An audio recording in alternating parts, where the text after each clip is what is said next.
Hello dear students, very good morning to all of you. Dear students, हमने mall concept से related इससे पहले एक वीडियो और बनाई थी जिसका था नाम वीडियो नंबर 1, जिसमें हमने ये देखा था एटम क्या होता है, मॉलिक्यूल क्या होता है, मोल क्या होता है, एटॉमिक मास परमाणु का द्रव्यमान कैसे निकालते हैं, ये हमने देखा था। हमने उसमें एक यूनिट बनाई थी एटॉमिक मास निकालने के लिए, जिसका नाम था एटॉमिक मास यूनिट, शॉर्ट में हम उसे कहते थे AMU। ओके, आज हम उसी सीक्वेंस में आगे बढ़ते हुए मॉल कॉन्सेप्ट की वीडियो नंबर 2 पर आए हैं, जिसमें हम आज सिखाएंगे कि आप आसानी से मॉलिक्यूलर मास यानी किसी मॉलिक्यूल का मास यानी किसी अणु का द्रव्यमान, आणविक द्रव्यमान कैसे निकाल सकते हैं। इसलिए अगर आपको इस वीडियो को और ज्यादा समझना है, इस टॉपिक को और ज्यादा समझना है, तो आप इससे पहले मॉल कॉन्सेप्ट की वीडियो नंबर 1 देख सकते हैं, जिसका लिंक मैं इस वीडियो के डिस्क्रिप्शन बॉक्स में डाल दूंगा। ओके, चलते हैं, स्टार्ट करते हैं। मॉलिक्यूलर मास, मॉलिक्यूलर मास आणविक द्रव्यमान की हमें बहुत जरूरत पड़ती है, बहुत इंपॉर्टेंट होता है। देखिएगा हम कैसे मॉलिक्यूलर मास निकालते हैं और मॉलिक्यूलर मास होता क्या है। देखिए, मॉलिक्यूलर मास की डेफिनेशन लिख रहा हूं। मॉलिक्यूलर मास क्या होता है? Sum of atomic masses, sum of atomic masses, किसका atomic masses? Of all the elements, of all the elements present in a molecule, present in a molecule। क्या करेंगे बताइए, क्या है definition? Sum of atomic masses, यानी atomic masses का sum करेंगे, योगफल करेंगे, जोड़ देंगे। किसके एटॉमिक मासेस? किसी मॉलिक्यूल में जितने भी एलिमेंट्स प्रेजेंट हैं, जितने भी तत्व उपस्थित हैं, उन सब के एटॉमिक मासेस को सम कर देंगे। किसी मॉलिक्यूल में जितने भी एलिमेंट्स प्रेजेंट है, उनके एटॉमिक मासेस को सम कर देंगे। क्या निकल जाएगा? Molecular mass. हिंदी में बताता हूं, मॉलिक्यूल को कहते हैं अणु। किसी अणु में उपस्थित सभी तत्वों के परमाणु द्रव्यमानों को जोड़ देंगे, परमाणु भारों को जोड़ देंगे, योगफल कर देंगे, तो आणविक द्रव्यमान निकल जाएगा। ओके, चलिए देखते हैं फॉर एग्जाम्पल कैसे निकालते हैं। ध्यान से देखिएगा। फॉर एग्जाम्पल मुझे निकालना है CH4 के मॉलिक्यूल का मास। CH4 के एक मॉलिक्यूल का मास फॉर एग्जाम्पल हमें निकालना है। तो देखिए आप ध्यान से, हमें क्या देखना है। यहां हमारे पास कार्बन कितने हैं? हमारे पास इसके अंदर पहले आप देखो कितने तरह के एलिमेंट्स हैं। कितने तरह के एलिमेंट्स हैं? 2 तरह के। कार्बन है 1 और 4 है हाइड्रोजन। इसमें कार्बन और हाइड्रोजन एलिमेंट्स हैं। चलिए देखिए, कार्बन कितने हैं? 1। चलो देखिए कैसे निकालेंगे। कार्बन हमारे पास 1 है। ओके, हमें क्या करना है? एटॉमिक मासेस को सम करना है। बताइए कार्बन का एटॉमिक मास कितना होता है? कार्बन का एटॉमिक मास होता है 12 AMU, एटॉमिक मास यूनिट। कितना होता है? 12 AMU। कोई दिक्कत? चलिए, प्लस अब देखो जी, हाइड्रोजन कितने हमारे पास? 4। बोलिए, हाइड्रोजन का एटॉमिक मास कितना होता है? 1 AMU। चलिए, कितना होता है? 1 AMU। बताइए, सम किया, कितना आया? बोलो, 1 × 12 कितना आया? 1 × 12 कितना है? 12 AMU। और 4 × 1 कितना आया? 4 × 1 4, यानी 4 AMU आया। कितना आया? 4 AMU। बताइए हमारे पास कितना है? 12 + 4 16 AMU आया। बोलो, बात समझ आती है? कितना आया? 16 AMU। AMU क्या है? Atomic mass unit. लेकिन अब आप ये कहेंगे, क्या कहेंगे कि ये तो जो यूनिट है AMU, ये तो एटॉमिक मास यूनिट है। क्या है ये तो एटॉमिक मास यूनिट है। और आप कह रहे हैं कि हम निकाल क्या रहे हैं? मॉलिक्यूल का मास यानी एक मॉलिक्यूल का मास निकाल रहे हैं। और यहाँ तो किसकी यूनिट लिख रहे हैं आप? एटॉमिक मास यूनिट, यानी एटम के मास यूनिट, यानी एटम को आप यहाँ एटम के मास यूनिट लिख रहे हैं। लेकिन है क्या यहाँ मॉलिक्यूल? बोलो, CH4 का एक मॉलिक्यूल है और यूनिट क्या लिख रहे हैं? AMU, यानी एटॉमिक मास यूनिट। इसलिए हमें क्या करना होगा? इसलिए हमने तो ये समझा कि जो एटम है और जो मॉलिक्यूल है वो एक ही बात है। नहीं, आपको पता है एटम और मॉलिक्यूल एक ही बात नहीं है। इसलिए हम क्या करते हैं, ध्यान से देखिएगा। आपने देखा था कि जो एक AMU है उसकी एक वैल्यू हमने निकाली थी। ठीक है, याद रखना, एक AMU की जितनी वैल्यू होती है उतनी ही एक U की होती है। U की फुल फॉर्म है यहाँ, U का मीनिंग है यहाँ यूनिफाइड मास। क्या है? यूनिफाइड मास। एक AMU की जितनी वैल्यू होती है उतनी ही अप्रॉक्सीमेटली इक्वल उतनी ही किसकी होती है? 1U की वैल्यू होती है। क्लियर? इसलिए बताइए हम क्या कर सकते हैं? हम इसे क्या लिख सकते हैं? 16 AMU की जगह हम लिख सकते हैं 16U। समझे? इसका मतलब अब हमारे पास दो बातें आ गई, एक आई AMU और एक आई U। क्लियर है? तो आप इस बात को कैसे याद रखेंगे? कैसे कि अगर आप एक एटम का मास निकाल रहे हैं तो उसके साथ यूनिट लगाएंगे AMU, और अगर आप एक मॉलिक्यूल का मास निकाल रहे हैं, यानी मॉलिक्यूलर मास निकाल रहे हैं, तो उसके साथ यूनिट लगा देंगे U। बोलो, बात समझ आती है? क्लियर है? मॉलिक्यूल के लिए U यूनिफाइड मास लगा देंगे और एटम के लिए AMU एटॉमिक मास यूनिट लगा देंगे। ओके, चलिए आसान तरीके से दूसरे पर चलते हैं, दूसरे एग्जाम्पल पर चलते हैं। ध्यान से देखिएगा, दूसरे एग्जाम्पल पर चलते हैं। पहला एग्जाम्पल मैंने क्या लिया? CH4। जब आपको कहीं मॉलिक्यूलर मास की जरूरत हो, आप जल्दी से निकाल देंगे। कैसे? 1 × 12। ओके, एक कार्बन है, 12 उसका एटॉमिक मास है, प्लस कितने हाइड्रोजन है? 4। एटॉमिक मास कितना है? 1। कितना हुआ? 16। और मॉलिक्यूल है तो U। ओके, ठीक है। चलिए नंबर 2 पर देखता हूं। मैंने लिया H2O। बताइए, H2O के एक मॉलिक्यूल का मास हमें निकालना है। H2O के आणविक द्रव्यमान हमें निकालना है। कितने हाइड्रोजन हैं? 2। बोलो, हाइड्रोजन का एटॉमिक मास 1 होता है, प्लस कितने ऑक्सीजन है? 1। कितना मास होता है? Atomic mass 16। कितना हुआ? बोलो, 2 + 16 18U हो गया। ओके, चलिए और देखता हूं। हमने लिया CO2, carbon dioxide. Carbon dioxide के एक मॉलिक्यूल का मास निकालना है। बताइए, कितने कार्बन है? 1। कितना एटॉमिक मास होता है? 12, प्लस कितने ऑक्सीजन है? 2। ऑक्सीजन का एटॉमिक मास कितना होता है? 16। बोलो, कितना हुआ? 1 × 12 कितना? 12। बोलो, प्लस 2 × 16 कितना? 32। बोलो, और 12 + 32 कितना हुआ? 44। और मॉलिक्यूल है तो उसकी यूनिट क्या कर देंगे? U, यानी 44U आया। ओके, चलिए और देखते हैं। हमने लिया C6H6, यानी हमने क्या लिया? बेंजीन। ओके, इसका मॉलिक्यूलर मास देखते हैं। बेंजीन के एक मॉलिक्यूल का मास देखते हैं। चलिए भाई, कितने कार्बन है? 6।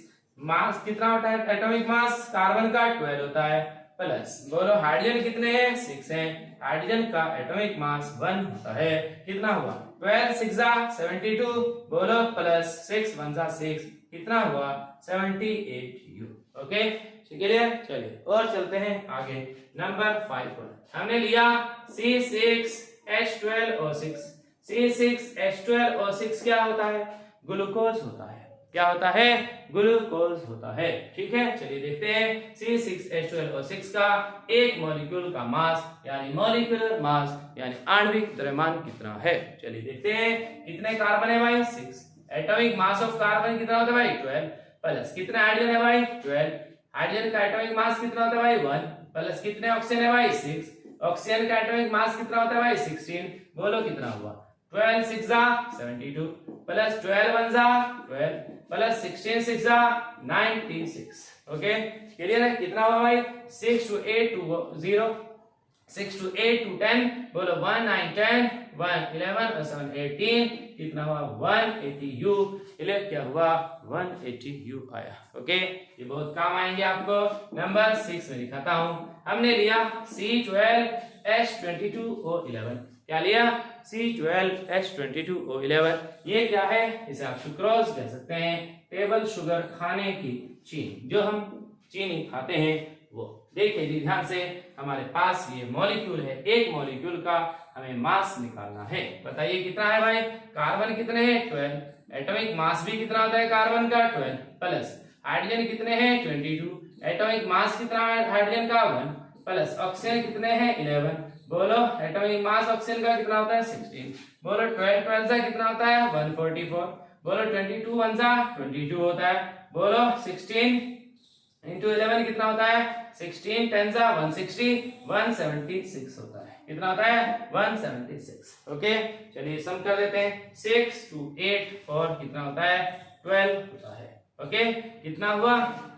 6 2 8 4 12।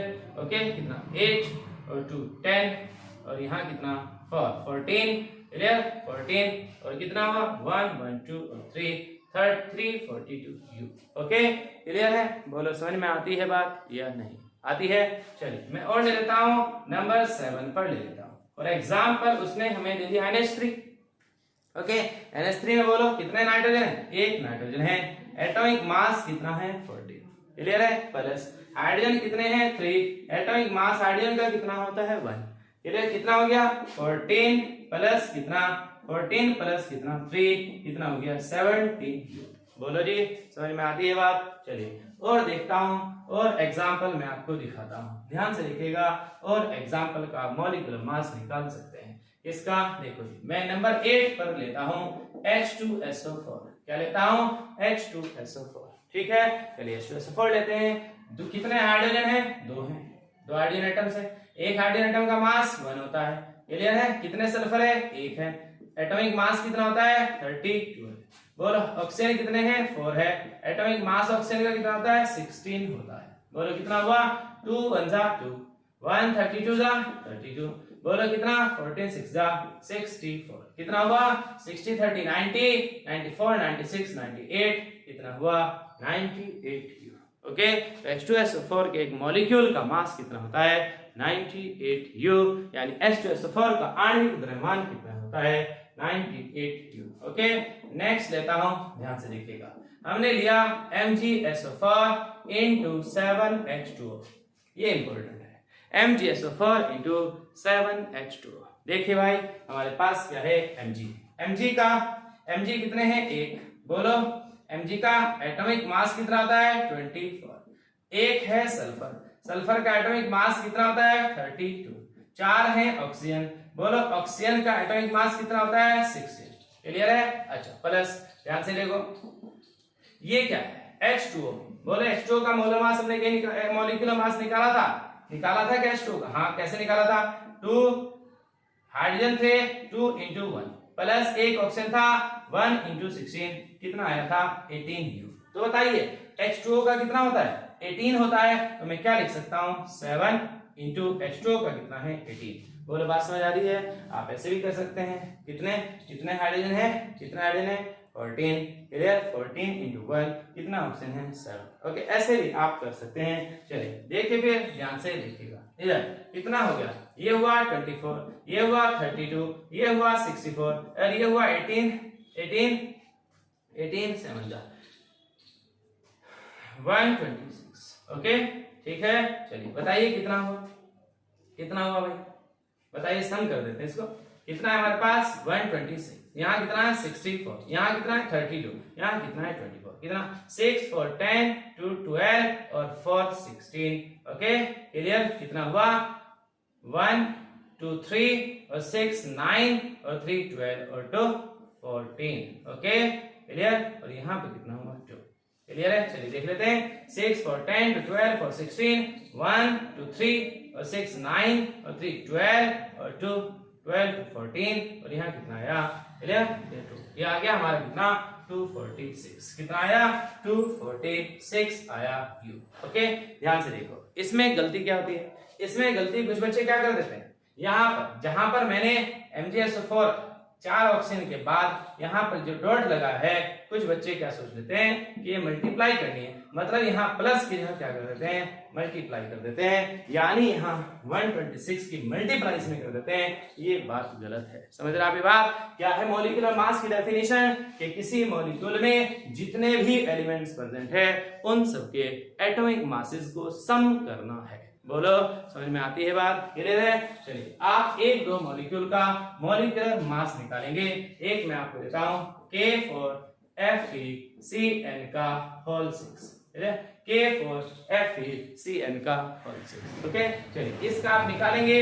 अब देखिए, मैं आपको एक बात और बताता हूं, ध्यान से देखिएगा इधर।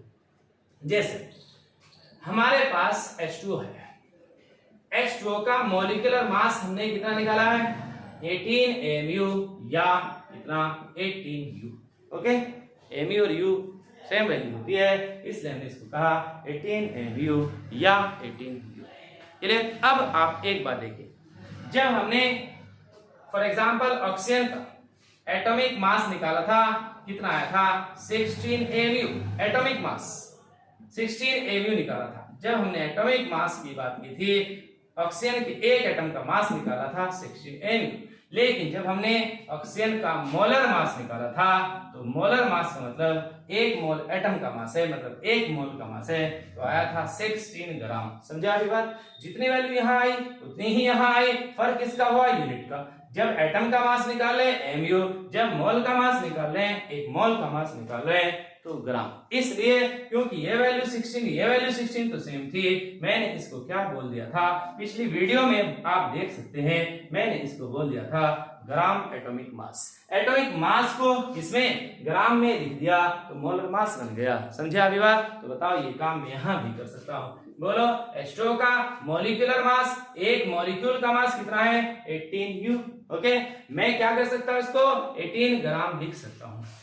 अगर मैंने 18 ग्राम लिख दिया तो बताइए क्या है, बताइए फिर ये क्या है, ये 18 ग्राम क्या है, ये क्या है, मोलर मास ऑफ H2O। क्या है ये, molar mass of H2O। Molar mass of H2O मतलब क्या, मतलब है H2O के एक मोल का मास। किसका मास, H2O के एक मोल का मास कितना है, 18 ग्राम।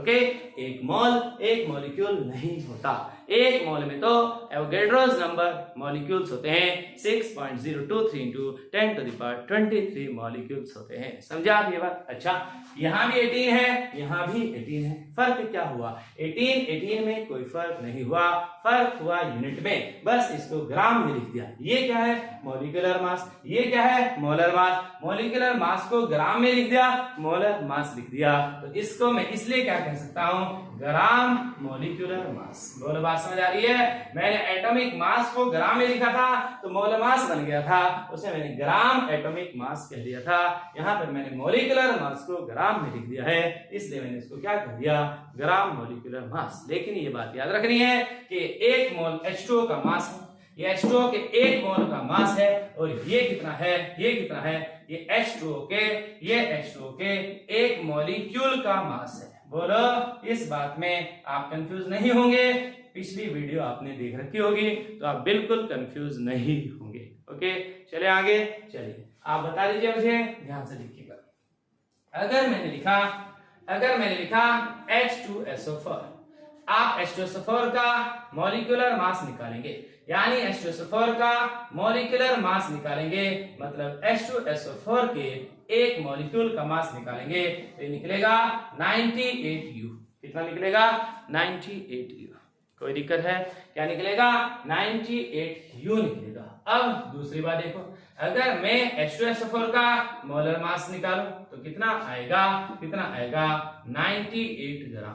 कितना आएगा, 98 ग्राम। बोलो, तो जब 98 ग्राम है तो वो क्या है, molar mass of H2SO4। Molar mass of H2SO4 का मतलब क्या है, मोलर मास ऑफ H2SO4 का मतलब क्या है, बोलो, H2SO4 के एक मोल का मास। बोलो, बात समझ आती है? और मॉलिक्यूलर मास का मतलब क्या है, मॉलिक्यूलर का मतलब क्या है, H2SO4 के एक मॉलिक्यूल का मास। बोलो, बात समझ आ रही है? और एक मॉलिक्यूल एक मोल के बराबर नहीं होता, तो आप ये कंफ्यूज मत होना, यहाँ 98 है, यहाँ 98 है, तो एक मोल एक मॉलिक्यूल हो जाएगा?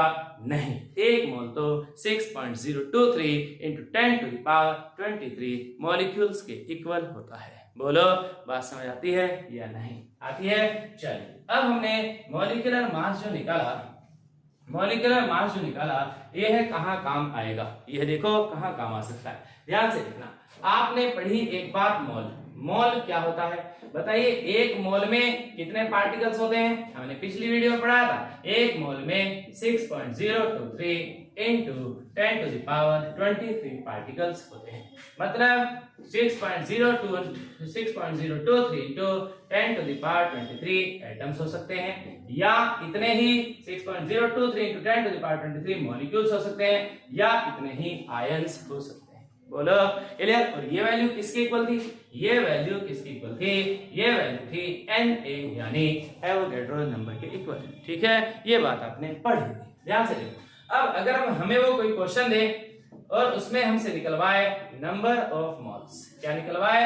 Number of moles. इंपॉर्टेंट बात है, नंबर ऑफ मोल्स को हिंदी में कहते हैं मोलों की संख्या। क्या कहते हैं नंबर ऑफ मोल्स को हिंदी में? मोलों की संख्या। अगर वो हमसे नंबर ऑफ मोल्स निकलवाए तो नंबर ऑफ मोल्स कैसे निकालेंगे?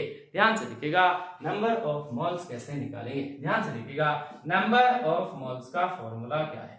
नंबर ऑफ मोल्स का फॉर्मूला देखो क्या है? नंबर ऑफ मोल्स का फॉर्मूला होता है given mass upon molar mass. क्या? Given mass upon molar mass. मतलब क्या फॉर्मूला होता है? मोलों की संख्या निकालने का। मोलों की संख्या निकालने का फॉर्मूला होता है क्या? गिवन मास यानी भार, molar mass upon molar mass मतलब अणु भार। क्या होता है? भार अपॉन अणु भार। ओके, मतलब अगर आपको मास दे रखा है तो आप मोलर मास निकाल ही सकते हो। मोलर मास से डिवाइड कर दोगे, मास अपॉन मोलर मास, भार अपॉन अणुभार क्या होता है? नंबर ऑफ मोल्स यानी मोलों की संख्या। कोई दिक्कत है? चलिए मैं दिखाता हूं आपको, ध्यान से देखिएगा कि फॉर एग्जांपल मैं देता हूं। देखो, फॉर एग्जांपल उसने आपको कहा 90 ग्राम H2O है। क्या है? 90 ग्राम H2O है। आप नंबर ऑफ मोल्स निकालिए। चलिए देखते हैं। बोलो, यहां पर देखते हैं मास ऑफ H2 कितना है, यानी वेट ऑफ H2 कितना दे रखा है? 90 ग्राम दे रखा है। बोलो, चलो हम बताइए मोलर मास ऑफ H2 कितना होता है? H2 का मोलर मास आपको पता है 18 ग्राम पर मोल होता है, या 18 ग्राम नहीं लिखते, कोई दिक्कत है? 18 ग्राम पर मोल होता है। बताइए क्या होगा? नंबर ऑफ मोल्स निकालेंगे। बताइए नंबर ऑफ मोल्स निकालेंगे H2O में कितना? मास कितना है? 90 ग्राम। बोलो, और मोलर मास कितना है? 18 ग्राम पर मोल। बोलिए क्या होगा? 18 5 90, ग्राम से ग्राम कैंसिल, क्या बचा? 5 मोल बच गए। मोल इनवर्स ऊपर जाके मोल हो जाएगा। ऐसे हम यूनिट को काटते नहीं है, मैंने आपको इसलिए दिखाया कि यूनिट कटने के बाद, कैंसिल होने के बाद क्या आएगा? 5 मोल्स आएंगे। ओके, इस तरह से हम क्या निकाल लेते हैं? नंबर ऑफ मोल्स निकाल लेते हैं। ठीक है, चलिए मिलेंगे नेक्स्ट टाइम। Thank you.